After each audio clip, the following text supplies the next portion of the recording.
دین اسلام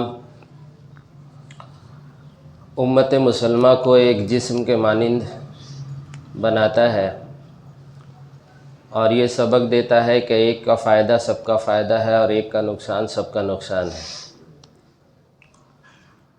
تم سب کی مثال ایسی ہے جیسے تم ایک کشتی پر سوار ہو۔ اب اگر چند لوگ اس کشتی کے نچلے اور چند لوگ اوپر کے حصے میں ہو اور نیچے کے حصے والے اگر اپنے حصے میں سوراخ کرنا چاہیں اپنی بیوقوفی اور حماقت سے، تو اوپر کے وہ حصے والے یہ نہیں کہہ سکتے کہ یہ ان کا حصہ ہے، وہ جو چاہے کریں۔ اگر ان کی اس حماقت پہ ان کو نہ روکا گیا تو کشتی جب ڈوبے گی تو نیچے اور اوپر سب والوں کو ساتھ لے کے ڈوبے گی۔ لہٰذا اوپر والوں کی بھی ذمہ داری ہے کہ نیچے والوں کی اس حماقت سے روکیں۔ تو اس مثال کے ذریعے سے امت کو یہ سمجھایا گیا کہ تم ایک دوسرے کے حالات سے ناواقف اور غیر جانبدارانہ اور غیر ذمہ دارانہ رویہ اختیار نہیں کر سکتے۔ اگر تم کرو گے تو تم سب کے سب اپنی ہلاکت کو دعوت دو گے۔ اسی لیے اسلام میں جو ایک مسلمان کو ذمہ داریاں دی گئی ہیں، ان ذمہ داریوں کو ایک مسلمان اجتماعی شکل میں رہ کے ہی پورا کر سکتا ہے۔ اسی لیے اجتماعیت کا ہی اسلام نے درس دیا۔ انفرادیت کا کوئی خاکہ اسلام میں نہیں ہے۔ ہاں، اگر کوئی کسی ایسے حالات میں ہو جائے کہ لاچار ہو جائے اور کوئی ساتھ دینے والا نہ ہو تو پھر اس کے اوپر ذمہ داری ہے کہ وہ حق پہ جمے رہے چاہے اکیلا ہو۔ لیکن خود اکیلے رہنے کو اور امت کے حالات سے اپنے آپ کو کاٹ لینے کو ناپسند کیا گیا ہے، ڈرایا گیا ہے اس سے، اور بتایا گیا ہے کہ یہ راستہ تم کو ناکامی کی طرف لے کے جائے گا۔ میرے محترم بزرگوں، دوستو،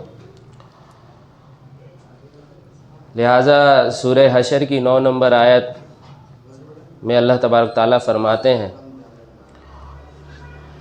وَمَن یُوقَ شُحَّ نَفْسِهِ فَأُولَٰئِکَ هُمُ الْمُفْلِحُونَ، اور جو خود غرضی سے بچا لیا گیا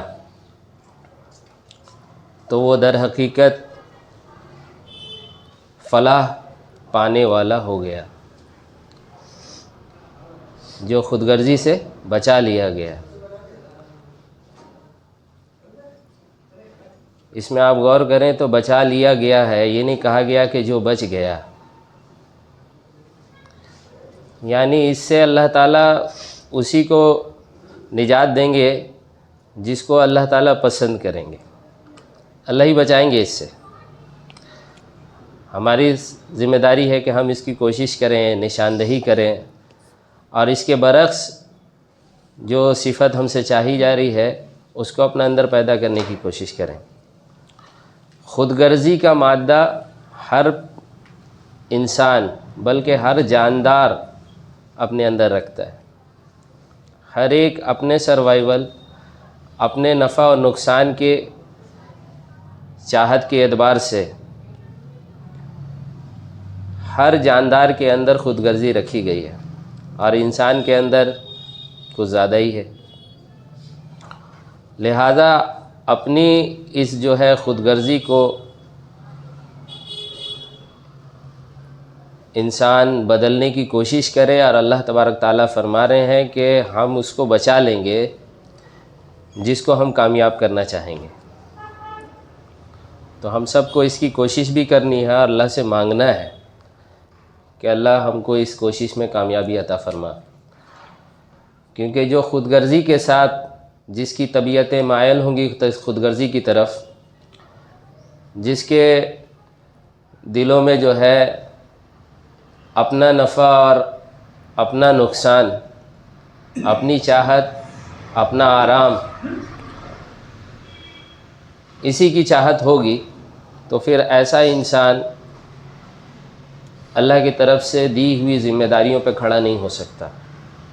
حقیقت میں اسلام کے چند وہ ارکان کو تو ادا کر لے گا جس میں اس کی ذات کا کوئی نقصان نہ ہو، لیکن جن جن احکامات کا اس کے مفاد کے ساتھ ٹکراؤ ہوگا اور خطرہ محسوس کرے گا تو ان احکامات سے وہ اپنی ایجاد کردہ جو ہے وجوہات کے ذریعے سے اپنا سو کالڈ ایک وہ بنا لے گا بیریئر ریزننگ، اور یہ کہے گا کہ میرے لیے تو بس اتنا ہی دین ہے، میرے لیے یہ حکم ویلڈ ہے اور یہ حکم انویلڈ ہے۔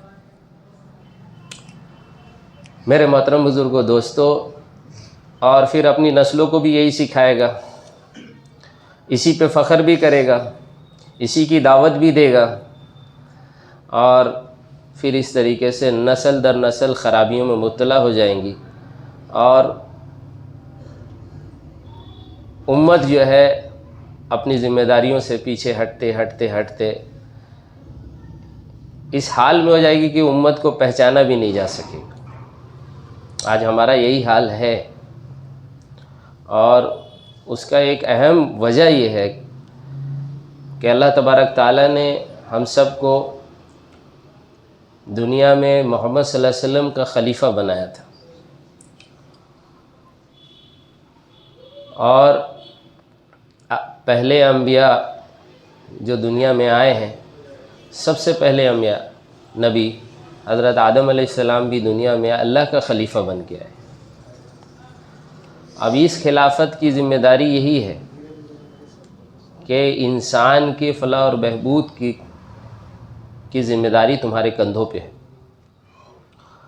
اس میں ان کا دنیا کا بھی خیر چاہنا اور ان کی آخرت جو حقیقی خیر ہے اس کی راہیں ان کے لیے مزین کرنا، یہ اپنی ذمہ داری ہے۔ اگر دنیا میں آپ ان کے انصاف، راحت و آرام، ان کے نفع کی جو ہے نا صورتوں کے لیے محنت اور بھاگ دوڑ نہیں کریں گے تو اسلامی نظام کا جو برکت دنیا میں ظاہر ہونا تھا وہ لوگ اس سے محروم رہنے کی وجہ سے اسلامی نظام سے دور ہوں گے، اور اسلامی نظام سے جب ان کی دوریاں پیدا ہوں گی تو پھر عوام الناس اسلام کی برکتوں سے محروم ہو جائیں گے، یعنی آخرت کا بھی اپنا نفع کھو دیں گے۔ میرے محترم بزرگوں، دوستو، ہم سب کو یہ حقیقت ہم سب پہ بہت واضح ہونی چاہیے کہ کیا وجہ ہے کہ امت مسلمہ پوری دنیا میں بے دینی اور بددینی کا شکار ہے، کیا وجہ ہے کہ دین اسلام اس کے لیے پسندیدہ نہیں رہ گیا، اللہ کا قانون اس کے لیے ضروری نہیں ہوا، وہ اللہ کی بھیجی ہوئی شریعت پہ صحیح معنی میں راضی نہیں ہے، پسند ہی نہیں کرتا اندر سے۔ عمومی حال یہی ہے، خواص ضرور ہیں جو دین اسلام، اللہ کے حکم اور اللہ کے قانون کو پسند کرتے ہیں، چاہتے ہیں اور تڑپتے ہیں اس کے لیے کہ کیسے ہو جائے، لیکن عوام الناس نہیں چاہتی۔ جو مسلمان کہلائے جا رہے ہیں اس وقت دنیا میں، وہ نہیں چاہتے، وہ پسند ہی نہیں کرتے۔ چند جو ہے صفات، چند نشانیاں ان کے اندر باقی ہیں کہ یہ محمد صلی اللہ علیہ وسلم کی امت کے باقیات ہیں، ان کے ریونس ہیں، ریونس، کھنڈرات، کھنڈر ہوتے ہیں نا، جیسے کسی سویلائزیشن کا کھنڈر ہوتا ہے، یہ دیکھیے یہ اس کا ریون ہے، تو ہم لوگ ریون بچے ہیں۔ غور کرنا چاہیے کہ یہ کیوں ہوا، عوام الناس میں یہ بے رہروی کیوں ہے؟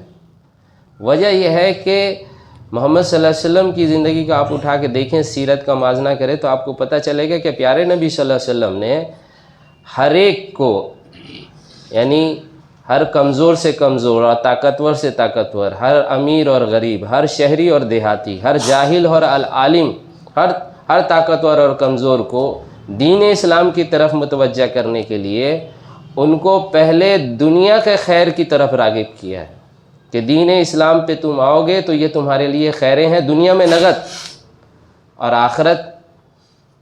آخرت ادھار ہے، جو تم کو جس کا تم سے وعدہ کیا جاتا ہے اور وہ مل کے رہے گا۔ ہاں، دنیا کی یہ خیر تم کو آسانیوں سے نہیں ملے گا، اس کے لیے تم کو اسٹرگل کرنا پڑے گا، اس کے لیے ایک مدت تم کو میرا ساتھ دینا پڑے گا، اور ممکن ہے کہ اس اسٹرگل میں ہو سکتا ہے کہ تم اس کی برکات کو دیکھنے سے پہلے ہی دنیا سے چلے جاؤ، لیکن وعدہ ہے کہ تم ہو یا نہ ہو، دین اسلام کی یہ برکتیں دنیا میں ظاہر ہو کے رہیں گی۔ کیسر و کسریٰ کا تاج تمہارے قدموں میں آ کے رہے گا، امن و امان قائم ہو کے رہے گا، ظلم مٹ کے رہے گا، وعدہ کیا ان سے۔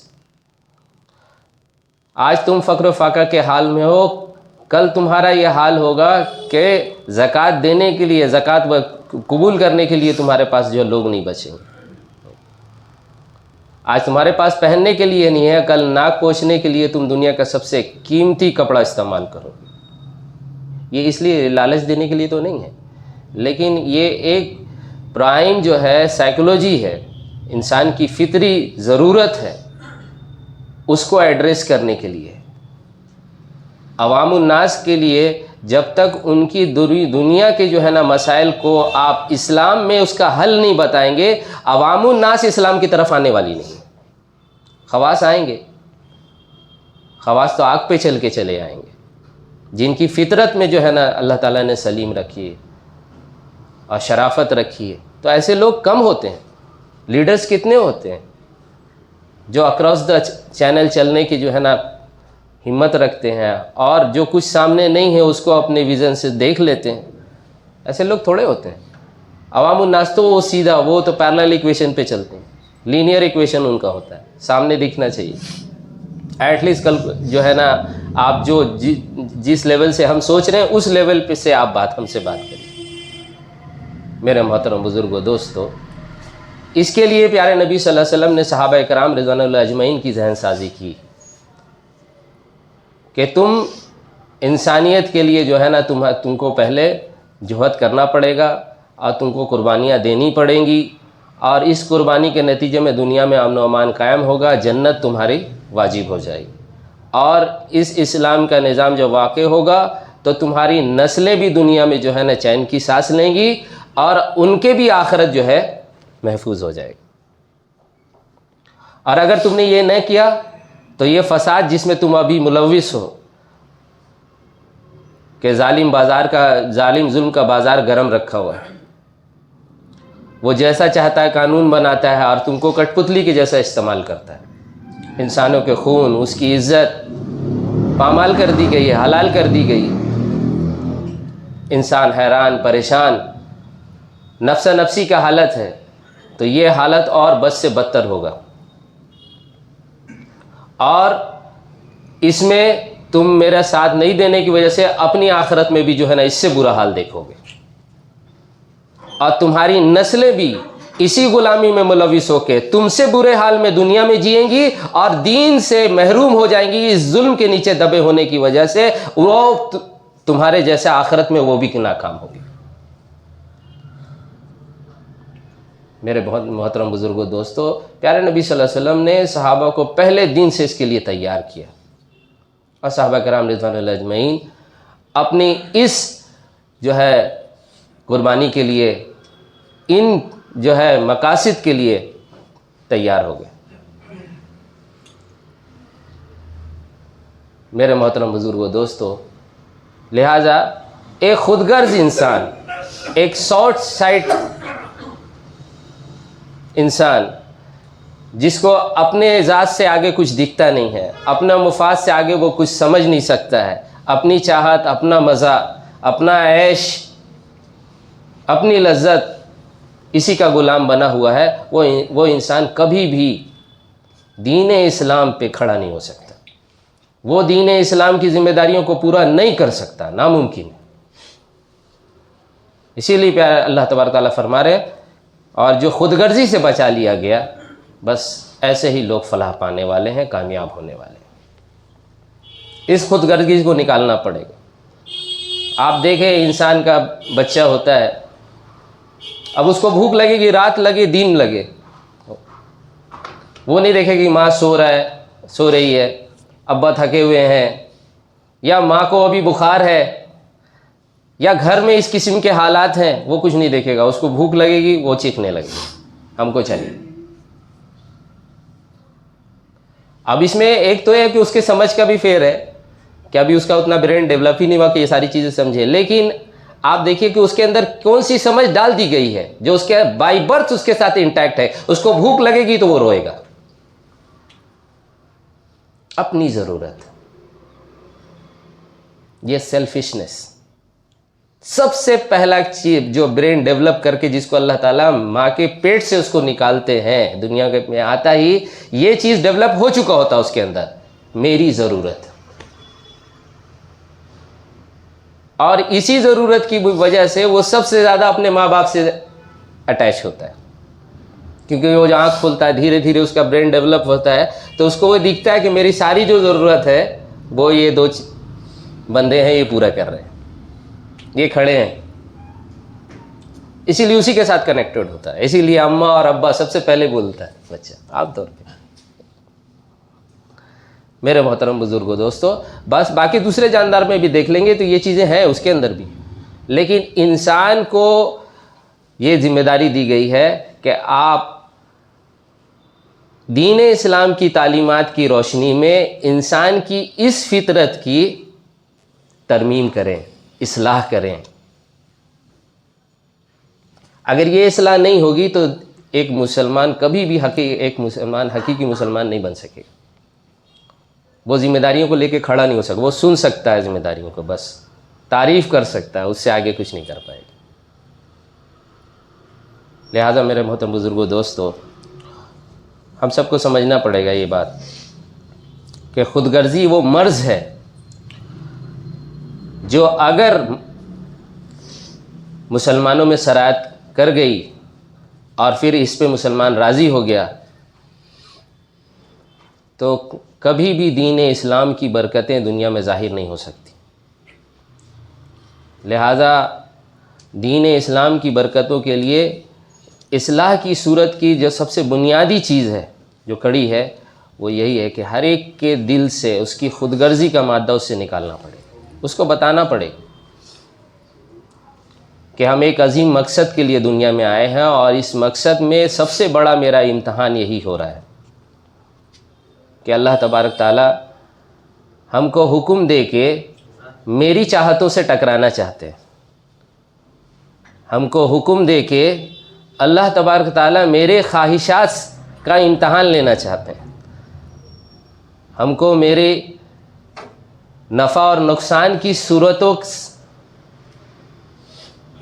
کے ٹکراؤ کی صورت میں اللہ تبارک تعالی حکم دے کے یہ چیک کرنا چاہتے ہیں کہ میری زندگی کی پرائرٹی کیا ہے۔ اس کی ذہن سازی بچپن سے ہونی چاہیے۔ دینے کا مادہ، خلافت، کہ ہم خلیفہ ہیں اللہ کے رسول کے، ہم میں سے ہر ایک ذمہ دار ہے، یہ نہیں سمجھے کہ نہیں ہم تو بھائی عام انسان ہیں، ہمارے آدھار کارڈ میں لکھا ہوا نا عام آدمی، ہم عام آدمی ہیں۔ کوئی مسلمان عام آدمی نہیں ہوتا، ہر ایمان والا ذمہ دار ہوتا ہے، ہر ایک ایمان والا اپنے ایریا آف ایکسپیکٹرم میں جہاں تک اس کے اختیارات ہیں وہ اپنا ایریا آف ایکسپیکٹرم میں حاکم ہوتا ہے۔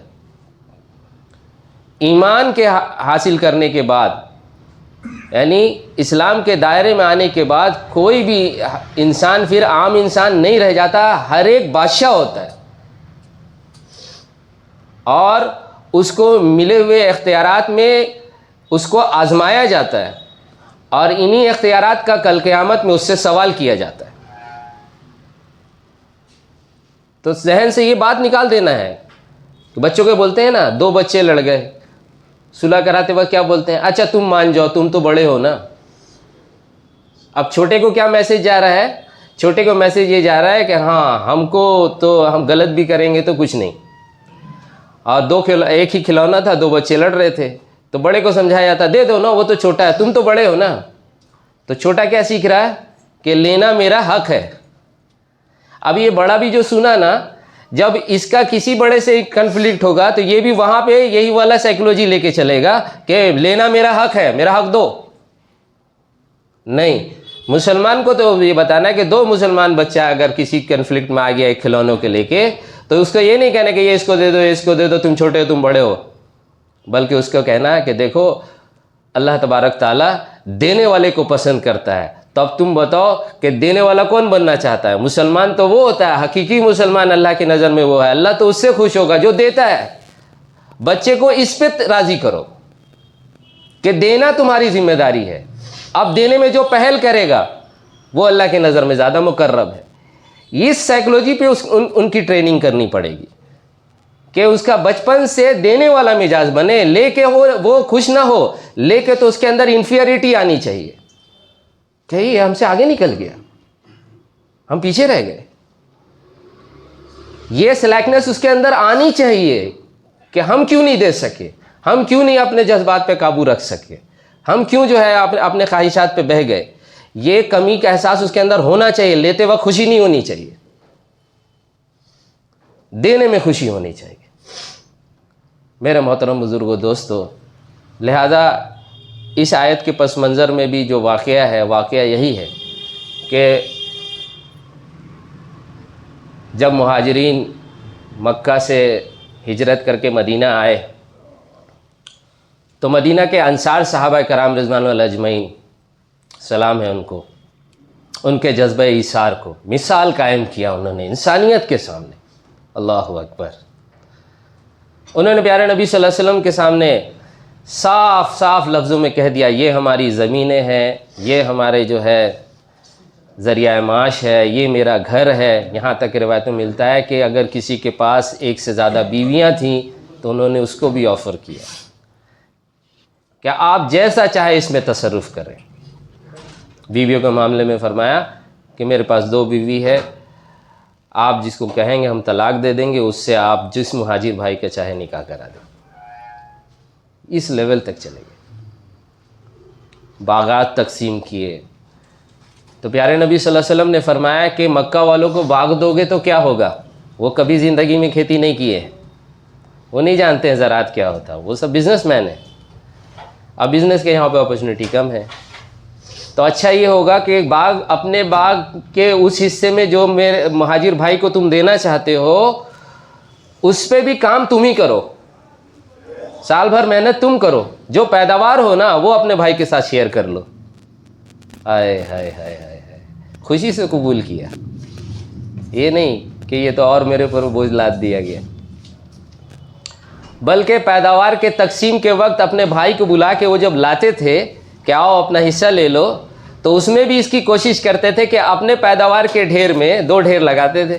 مان لیے 2 حصہ اگر ہوا ہے، 2 ڈھیر لگاتے تھے، تو اپنے والے حصے میں کھجور کے پتیاں چھپا دیتے تھے اندر سے، تاکہ وہ ڈھیر دیکھنے میں زیادہ معلوم ہو. تو جانتے تھے مہاجر کی مینٹیلیٹی کیا ہے. وہ میرے بھائی آئیں گے تو پہلے ہی سوچ رہے ہوں گے ہم تو محنت کچھ کیے نہیں ہیں، یہی سال بھر محنت کی ہے، انہی کی زمین، یہ بیچارے احسان کر رہے ہیں کہ ہم کو دے رہے ہیں، تو وہ ہمیشہ کم ڈھیر والے کو پسند کریں گے. لیکن حقیقت میں کھجور اس میں زیادہ ہوگا.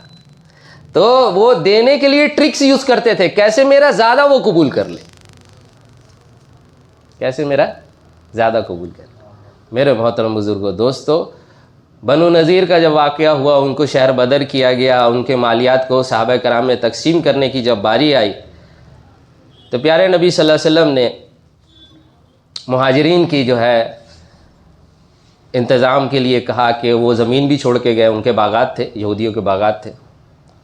تو پیارے نبی صلی اللہ علیہ وسلم نے فرمایا کہ ایک تو آپشن یہ ہے کہ یہ باغات ہم مہاجر میں تقسیم کر دیں، کیونکہ اس سے یہ ہوگا کہ انصار کے اوپر جو لوڈ تھا وہ کم ہو جائے گا، یا تم اگر چاہو تو جتنا تم مہاجر کو دے چکے ہو وہ تو رہے، اس کے ایڈیشن میں ہم اس کو اگین اور مہاجر کو دے دیں تاکہ ان کے لیے تالیف قلب بھی ہو جائے. تو انصار، اللہ اکبر، سلام ہو ان کو، انہوں نے اس دوسرے آپشن کو پسند کیا کہ جو دے چکے وہ تو ہم واپس نہیں لینا چاہتے، اور یہ جو ملا ہے اس پہ بھی میری نظر نہیں ہے، آپ جو چاہیں، آپ پسند کرنے مہاجر کو ملے دے دیجیے، ہم راضی۔ اس پہ تعریف آئی ان کی کہ اگرچہ ایسے نہیں تھے کہ سارے کے سارے انصار جو تھے وہ بڑے امیر تھے، مالدار تھے، نہیں، بس مڈل کلاس، بلو مڈل کلاس، اس میں بھی اکثر بہت سے لوگ ایسے تھے جو فاقہ زدہ رہتے تھے۔ ان کی تعریف کیا اس آیت میں اللہ تبارک تعالیٰ نے کہ یہ اپنی ذات پر دوسروں کو مقدم رکھتے ہیں جبکہ خود بھی ضرورت مند ہوتے ہیں۔ اپنے پیٹ پہ بھی پتھر ہے لیکن تب بھی دوسروں کی پرواہ کرتے ہیں۔ پھر اس کے بعد اللہ تبارک تعالیٰ فرماتے ہیں اور جو خود غرضی سے بچا لیا گیا وہ بھلا کو پا گیا۔ اب پوری بات سمجھ میں آئی؟ کس لیول کا اللہ تعالیٰ ہم سے ڈیمانڈ کر رہے ہیں اور کس بنیاد پہ یہ تعریف کہ اللہ نے کیا تھا۔ اس لیول کا سیکریفائس چاہیے کہ جب بحرین کا جو فتح ہوئی ہے وہاں سے مالیات آئے تو پیارے نبی صلی اللہ علیہ وسلم نے اس موقع پر یہ چاہا کہ اب انصار کا بڑا امتحان ہو چکا ہے، اس بار انصار کی باری ہے، اس بار ہم انصار کو دیں گے۔ تو پیارے نبی صلی اللہ علیہ وسلم نے اس کا ارادہ کیا کہ اس بار مہاجر کو کچھ نہیں ملے گا، پیچھے بہت دے چکے ہیں، اس بار صرف انصار کو دیا جائے گا کیونکہ ان کا بڑا امتحان ہوا ہے۔ کیونکہ منافق ہمیشہ ان لوگوں کو بہکانے کی کوشش کرتے رہتے تھے کہ دیکھو کیا ہو رہا ہے، تمہاری زمین پہ آئے اور تم جان پہ کھیل کے ان کو پناہ دیے، پورا عرب سے دشمنی مولے اور سیریز آف جو ہے نا لڑائیوں کا سلسلہ شروع ہو گیا، کتنے لوگ تمہارے گھر میں شہید ہو گئے، ودوا ہو گئیں، یہ سب تم جھیل رہے ہو، اور جب مال آتا ہے تو بس اپنے مکہ والے یاد آتے ہیں، ان کو مہاجری دکھتے ہیں۔ میرے محترم بزرگوں، دوستو، پیارے نبی صلی اللہ علیہ وسلم اس قسم کی جو ہے نا گند سے واقف تھے کہ یہ اندر اندر یہ انصار کو بڑا دکھ دیتا ہے، پنچ کرتا ہے۔ وہ ان بہکاووں میں کبھی آئے تو نہیں، لیکن جب بھی یہ سنتے ہیں تو انسانی نفس تو ان باتوں کو ریکگنائز تو کرتا ہے۔ تو پیارے نبی صلی اللہ علیہ وسلم نے بحرین کے موقع، فتح کے موقع پہ کوشش کیا کہ اس کا شد باب کیا جائے اور جواب دیا جائے کہ نہیں، ہم سب کو دیتے ہیں۔ ہاں، وہ پہلے ضرورت مند زیادہ تھے تو ان کو دیا گیا، اب ہم کو لگتا ہے کہ ان کو بھی دینا چاہیے۔ سلام ہے انصار پہ، اللہ اکبر۔ ایسے ہی نہیں کہا گیا پیارے نبی صلی اللہ علیہ وسلم نے، میں نے اللہ کے حکم سے تمہارے طرف ہجرت کیا، تم ہی میں جیوں گا اور تم ہی میں مروں گا، جہاں تمہاری قبریں ہوں گی وہیں میری قبریں ہوں گی، اور تمہارے ہی ساتھ کل قیامت میں اٹھایا جاؤں گا۔ دنیا چلے کھلے وادی پر اور انصار چلے تنگ وادی میں، تو میں انصار کے ساتھ جو ہے اس تنگ وادی میں چلنا پسند کروں۔ اگر مجھے اختیار دیا جاتا تو میں اس کو پسند کرتا کہ میں انصار میں کا ایک شخص ہوتا۔ اللہ اکبر۔ پیارے نبی صلی اللہ علیہ وسلم کے ساتھ ایثار کے ان کے اللہ اکبر واقعات، تو انصار نے پیارے نبی صلی اللہ علیہ وسلم کو جواب دیا کہ ہمیں پتہ چلا ہے کہ آپ یہ چاہتے ہیں کہ بحرین سے آیا ہوا مال غنیمت میں سے صرف انصار کو دیں اور ہمارے مہاجر بھائی کو آپ کچھ نہیں دینے کا اس بار ارادہ کیے ہیں۔ پیارے نبی صلی اللہ علیہ وسلم نے فرمایا ہاں ایسا ہی ہے۔ تو انصار نے فرمایا کہ نبی جی، جتنا آپ ہم کو دینا چاہتے ہیں، جب تک آپ ہمارے مہاجر بھائی کو بھی اتنا نہیں دیں گے، ہم میں سے کوئی بھی اس کو قبول کرنے والا نہیں۔ اللہ اکبر، اللہ اکبر۔ یہ مثال ہے کہ جس کے اندر سے خود غرضی کھرچ کے نکال گئی ہو نا، جو بالکل آئیڈیل ہو، وہ ایسے ہوتے ہیں۔ اور جب اس اپروچ پہ انسان آ جاتا ہے نا، تو اب وہ خلافت کا مستحق بن جاتا ہے۔ دیکھیے، پوسٹ مانگنے سے نہیں ملتا ہے، ذمہ داری مانگنے سے نہیں ملتی ہے، اس کو ارن کرنا پڑتا ہے۔ ہم چاہتے ہیں خلافت آئے، مسلمان اپنا کھویا ہوا مقام حاصل کرے، تو مانگنے سے نہیں ملے گا، اور چھینا ہوا بھی سسٹین نہیں کرے گا۔ لیکن جو آپ ارن کریں گے، ارن کر کے ایکوائر کریں گے، وہی سسٹینیبل ہوگا، کیونکہ وہ جسٹیفائیڈ ہوگا۔ میرے محترم بزرگوں، ہم لوگ سب اپنا گریبان میں جھانکیں۔ آپ نے صبح سے شام تک کی ایکٹیویٹی دیکھ لیں، اپنی پچھلی زندگی کا 5 سال 10 سال 15 سال بچپن سے اب تک کی ایک گلانس دوڑائیے نا آپ، کہ اپنی زندگی میں کتنے ایسے مواقع آئے جس میں ہم اپنی ذات پہ دوسروں کو ترجیح دیے، اپنی ضرورت پہ دوسرے کی ضرورت کو مقدم کیا ہو، کتنا بار اپنی خواہش، اپنی عزت، اپنا کیریئر، اپنی جان کو ہم جوخم میں ڈالے ہوں تاکہ مسلمانوں کا بھلا ہو جائے، تاکہ ایمان والا مضبوط ہو جائے، تاکہ کسی کی عزت بچ جائے، کسی کی جان بچ جائے، میری جاتی تو جائے۔ ہم سب کو اپنا محاسبہ کرنا پڑے گا اور اس کو اپنے اندر لانا پڑے گا، اگر نہیں ہے تو لانا ہے، اگر کیا ہے تو اللہ سے اور مانگنا ہے کہ اللہ اس کو میری تو کنٹینیوس ہیبٹ بنا دے، اس کو میری فطرت بنا دے کہ ہم سوچتے بھی بس ایسے ہی سوچتے ہوں، جو اس سوچ کے بھی خلاف ہو تو وہ بات ہی نہ آئے میرے دل میں، میرے دل کو آپ ایسا مزین کر دیجیے، مانگنا پڑے گا۔ لہذا بہت ساری آیتیں ہیں اور صحیح احادیث میں بھی اس سے بھی یہ بات ثابت ہوتی ہے۔ ایک حدیث ہے، مسند احمد میں بھی ہے، ابو داؤد، نسائی، اس میں پیارے نبی صلی اللہ علیہ وسلم نے فرمایا کہ خود غرضی سے بچو، کیونکہ یہی وہ چیز ہے جس نے تم سے پہلے قوموں کو تباہ کیا، اس نے ان کو خون بہانے اور دوسروں کی حرمتیں پامال کرنے پر اکسایا، اس نے ان کو ظلم کی راہ سجھائی تو انہوں نے ظلم کیا، اس نے انہیں فسق و فجور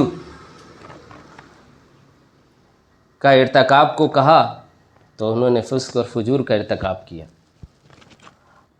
اس نے انہیں قطع رحمی پر ابھارا تو انہوں نے قطع رحمی کیا۔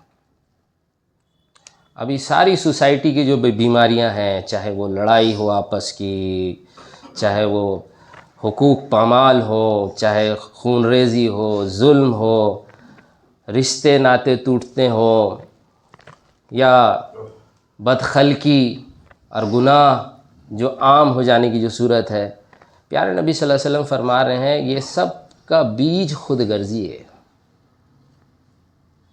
جس کو ہم لوگ عام لفظ میں کہتے ہیں نفس، ہے نا۔ اس نفس کو جو ہے نا، اس خود غرضی کے مادے کو دور کرنا ضروری ہے، ورنہ یہ سب کچھ کروائے گا ہم سے، ظلم بھی کروائے گا، قتل بھی کروائے گا، قطع رحمی بھی کرائے گا، اور سارا فسق و فجور ہمارے لیے آسان کر دے گا۔ ریزن کیا دے گا؟ اپنے سروائیول کے لیے سب کچھ کر رہے ہیں۔ کیوں؟ کیونکہ جان بچانا ضروری ہے، سروائیول از آور فارموسٹ نیڈ، فرض ہے جان بچانا۔ اس کنٹیکسٹ میں پھر وہ سب کچھ اپنے لیے جائز کر لے گا۔ اچھا، ہم لوگ غور کرتے ہیں نا کہ اس وقت آپ دیکھیے جو ظالم قومیں ہیں جنہوں نے مسلمانوں پہ اس وقت آگ برسایا ہے، کیا ان کے سینے میں دل نہیں ہے؟ کیا جو باتیں بالکل اتنی کھلی ہوئی ہیں، جو ہم کو اتنی آسانی سے سمجھ میں آتی ہیں، ہمارے بچے کو سمجھ میں آتی، تو ان کے اتنے بڑے بڑے دانشور کو کیوں نہیں سمجھ میں آتی؟ ان کا دل کیوں نہیں مچلتا؟ کیوں نہیں وہ سمجھتے ہیں کہ بچوں پہ بم برسانا یہ کون سا ہے؟ یہ کہاں کا طریقہ ہے؟ اور تم اس کو دین کا نام دیتے ہو، یہ کون سا دین ہے؟ یہ تم اس کو اپنی اسٹریٹجی، اپنی جیت بتاتے ہو، یہ کون سی جیت ہے اور کیا اسٹریٹجی ہے؟ میرے محترم بزرگوں، دوستو، اگر آپ اس کی تہ میں جائیں گے نا کہ انہوں نے ان کے ساتھ بھی تو انسان ہی ہے نا، اور وہ یہ جان رہے ہیں کہ جن لوگوں کو وہ اپنے صف میں اپنے ساتھ لے کے آئے ہیں، ان کو پوری طریقے سے مطمئن کرنا ضروری ہے کہ تم میرا ساتھ دیتے رہو۔ ہاں دنیا میرے خلاف ہے، سب پوری دنیا میں تھو تھو ہو رہی ہے کہ اسرائیل نے بچے مار دیے اور نہتے جو ہے نا سویلینز پہ جو ہے نا انہوں نے اٹیک کیا، اور حماس تو ان کے ہاتھ آیا ہی نہیں، الحمدللہ۔ تو ان کے اندر ڈس سیٹسفیکشن نہیں آنا چاہیے کہ جو کچھ ہم نے کیا نا، جو مارا ہے ٹھیک مارا ہے۔ اگر آپ ان لوگ سے بات کرو کہ تم کو کیا سمجھایا کیا گیا ہے، اگر آپ ان کی جو بھی ٹریننگ ماڈیول ہے نا، ان سے کبھی آپ رابط کریں، بات کریں، یا وہ چھوڑ دیجئے، اپنے ملک کے ہی جو ہے دشمنان اسلام، وہ غیر اسلامی پالیسیز، مسلمانوں کے خلاف جو کچھ بھی ہو رہا ہے چل رہا ہے تو ان کو کیوں مزہ آتا ہے؟ کیوں ساتھ دیتے ہیں وہ اس معاملے میں اندھے کیوں ہو جاتے ہیں؟ جہاں ایک مندر کا معاملہ آ گیا بس سب اندھے ہو جاتے ہیں، پھر کچھ نہیں سمجھ میں آتا ان کو۔ وجہ کیا ہے کہ آپ اگر بات کریں ان سے تو پتہ چلے گا کہ ان کو یہ پٹی پڑھائی گئی ہے کہ جو کچھ بھی یہاں کر رہے ہیں نا غلط تو کر رہے ہیں، ہم کو بھی پتہ ہے، لیکن اپنی سروائیول کے لیے کر رہے ہیں۔ اگر ہم نہیں کریں گے تو ہم بھی نہیں بچیں گے۔ اسلاموفوبک، سب کو اسلاموفوبک کیا گیا ہے، ڈرایا گیا ہے۔ اسلام رہا نا تو تم میں سے کوئی نہیں بچے گا، تمہارا کچھ بھی نہیں بچے گا۔ اس لیے اس کو ختم کرنے کے لیے، اپنے آپ کو بچانے کے لیے، پھر ہم جو کچھ بھی ڈیمیج کر رہے ہیں وہ سب لیگل ہے، جائز ہے۔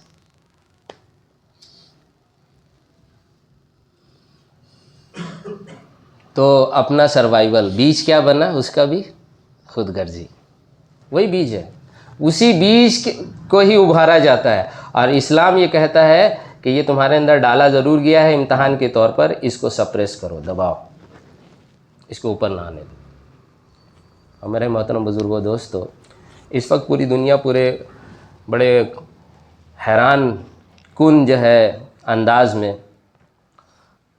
حماس کے ساتھ جو بھی ڈیل اسرائیل کا ہوا تو اس کو دیکھ رہی ہے، حیران ہے یہ ہو کیا رہا ہے۔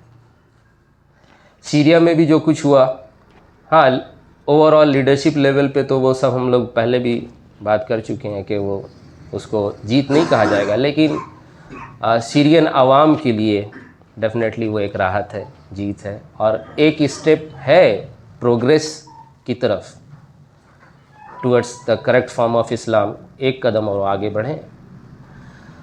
تو یہ چاہے غزہ کا معاملہ ہو، سیریا کا معاملہ ہو، ادھر افغانستان کا آپ معاملہ لے لیجئے، ان سب جگہ پہ ایک، ان سب کو ملائی نا تو ایک جو کامن اس سے جو ڈیریویٹو نکلتا ہے، وہ کنفرم ڈیریویٹو وہ یہ ہے کہ اب مسلمان بحیثیت امت یعنی اجتماعی طور پر ویسے ڈیفرنٹلی جو ہے نا بیہیو کر رہا ہے۔ وہ جو 50 سال پہلے والی بات تھی اب نہیں ہے، عوام الناس اب دوسرے طریقے سے ریئیکٹ کر رہی ہے، اور اس کا ریئیکشن کی وجہ سے جو ان کے سو کال لیڈرز ہیں، اگرچہ وہ سارے صحیح نہیں ہیں لیکن وہ بھی مجبور ہیں کہ کچھ نہ کچھ ان کو سیٹسفائی کرنے کے لیے دیا جائے، یعنی عوام کے اندر وہ نیڈ، وہ جذبات، وہ کرائیٹیریا ڈیولپ ہوا ہے، اور خاص طور سے حماس کے کیس میں، غزہ والوں کے کیس میں تو بہت زیادہ ہے، کیونکہ دنیا دیکھ رہی ہے کہ اتنا ڈسٹرکشن، اتنا جو ہے نا لاس، اتنا پین، اتنی شہادتیں، اتنا خون، اس کے بعد وہ سیلیبریٹ کر رہے ہیں۔ یہ سیلیبریشن دنیا والوں کو سمجھ میں نہیں آ رہی، اور بڑی حیران کن انداز میں دیکھ رہی کہ بھائی یہ ہے کیا، اور 1.5 سال تک یہ کیسے سروائیو کیے، کہاں سے نکل کے اب چلے آ رہے ہیں، جن کو نیست و نابود کرنے کے لیے دنیا کی سب سے آئیڈیل فوج پوری دنیا کی طاقت کے ساتھ ان کے اوپر حاوی ہوئی، اور ان کے کپڑے ابھی بھی صاف ستھرے ہیں الحمدللہ، انداز بھی وہی ہے، جوش بھی وہی ہے۔ یہ کیوں؟ یہ ہم سب کے لیے ایک بہت بڑا سوالیہ نشان بنتا ہے کہ ان لوگوں کو ضرور کچھ ایسے کرائیٹیریا پہ ٹرینڈ کیا گیا ہے جو کرائیٹیریا ہمارے آس پاس نہیں آ سکا ہے،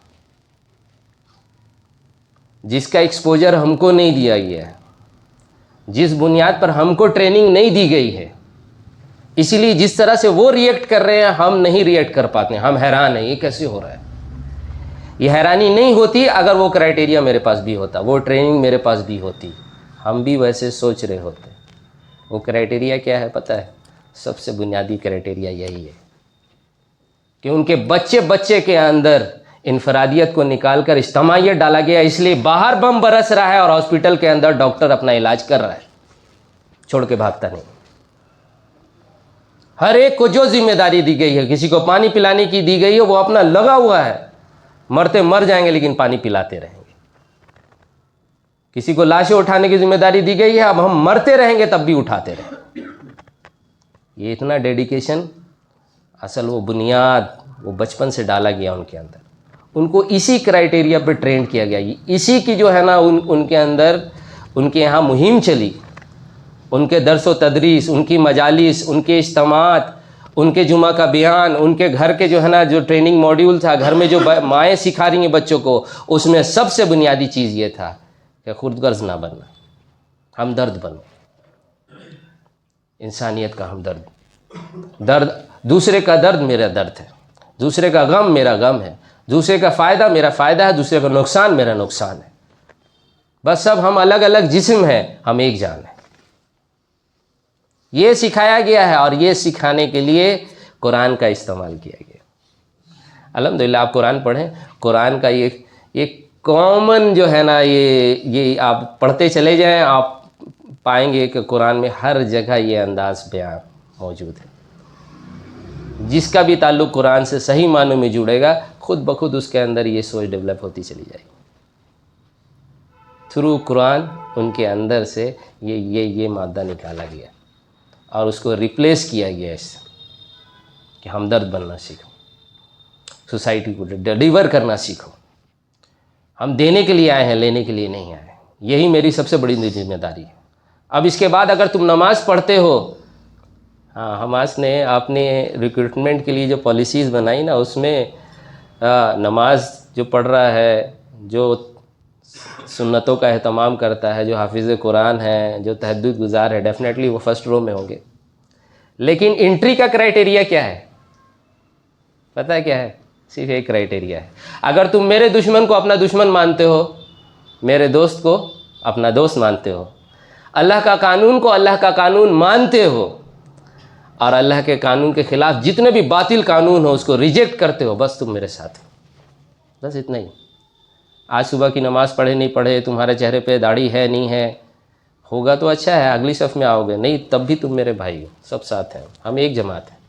جماعت میں انٹری کے لیے صرف یہ کرائٹیریا ہے اور کوئی دوسرا کرائٹیریا نہیں۔ تم پولیٹیکلی کریکٹ ہو، تمہاری سوچ میرے ساتھ الائنڈ ہونی چاہیے، دیٹس اٹ۔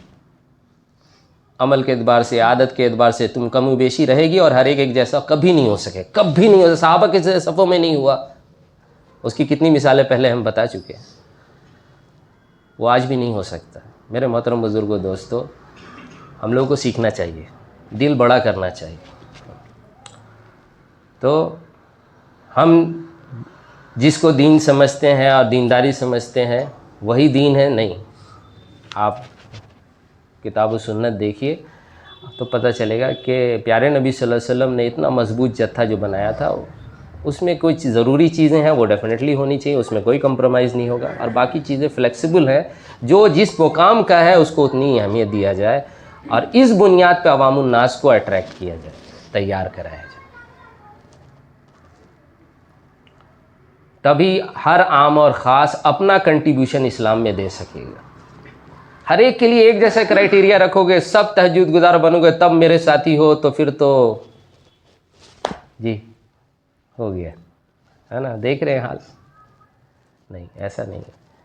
بس تم اگر میرے مقصد کو ریکگنائز کرتے ہو، میرے دشمن تمہارا دشمن ہے، میرا دوست تمہارا دوست ہے، اور تم اللہ کے قانون کو پسند کرتے ہو، اور اللہ کے غیر کے بنائے ہوئے قانون سے تم بیزار ہو، بس کافی ہے۔